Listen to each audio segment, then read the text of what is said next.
భద్రాచలం శ్రీ సీతారామచంద్ర స్వామి వారిని దర్శనం చేసుకున్న బీజేపీ రాష్ట్ర అధ్యక్షులు ఎన్ రామచంద్రరావు భద్రాచలం అభివృద్ధిపై గాని 5 గ్రామ పంచాయతీల ఊసెత్తని రాష్ట్ర అధ్యక్షులు ఒకవైపు రాష్ట్ర విభజన తర్వాత అన్యాయం అయిపోయిన ఈ ప్రాంతాన్ని 5 గ్రామ పంచాయతీలు విడదీసి భద్రాచలం అభివృద్ధిని బూత్ స్థాపం చేసిన బీజేపీ పార్టీ భద్రాచలం అభివృద్ధిపై ఎటువంటి ప్రకటన చేయకపోవడాన్ని ప్రశంసిస్తున్న పలు రాజకీయ నాయకులు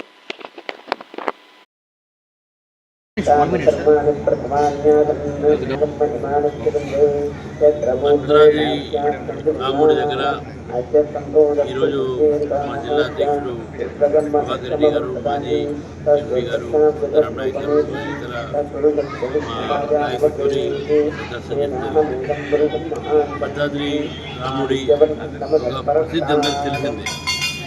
దక్షిణ రాముడిగా, దక్షిణ అయోధ్యగా పేరు వేసినటువంటి భద్రాద్రికి గతంలో కిషన్ రెడ్డి గారు కల్చరల్ మినిస్టర్ 98 కోట్లు ఈ యొక్క ప్రాంతాన్ని ఈ యొక్క అభివృద్ధి చేయడానికి, ఈ యొక్క గుడిని ఆలయాలు చేయడానికి వారు ఇచ్చారు. దాంట్లో 42 కోట్లు ఇప్పటికే రిలీజ్ అయింది. మిగతావి డిపిఆర్ వచ్చిన తర్వాత మిగతావి వచ్చే అవకాశాలు ఉన్నాయి. ఇది రామాయణ సర్క్యూట్లో పెట్టాలని చెప్పేసి భద్రాది అర్చకులకు ఈరోజు కోరడం జరిగింది. తప్పకుండా ఇది కేంద్ర ప్రభుత్వం తీసుకొచ్చి నేను నా సొంత ప్రయత్నం చేస్తాను, నా పార్టీ తరఫున ప్రయత్నం చేస్తాను. కల్చరల్ మినిస్టర్ ఇన్ఛార్జ్ ఉన్నారు, వారిని కూడా అడుగుతాను.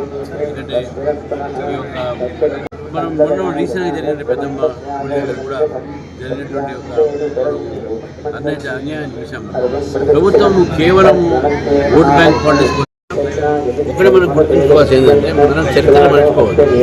అవన్నీ ఎట్లా పోయినాయి, ఏ ఒక యాక్ట్లో పోయినాయి, ఏ ప్రభుత్వాలు పోయినాయి, ఏ ప్రభుత్వం దాన్ని అంగీకరించింది.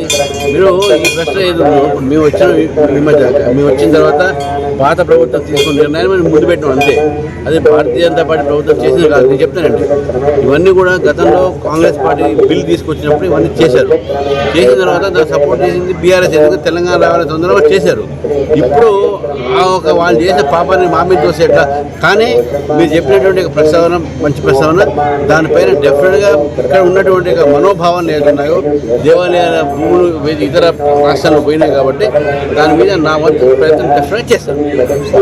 మనం భద్రాద్రి పోవడం, దేవస్థానం వాళ్ళు వెళ్ళడం, దాడి ఇటీవల దాడి కూడా ఈవో గారి మీద నేను మాట్లాడిన ఫస్ట్ నేనే మాట్లాడిన దాని మీద. ఆ రోజు అదృష్టశాతం నేను తిరుపతిలో ఉండే, నేను ఫస్ట్ స్పందించింది నేనే దాని మీద.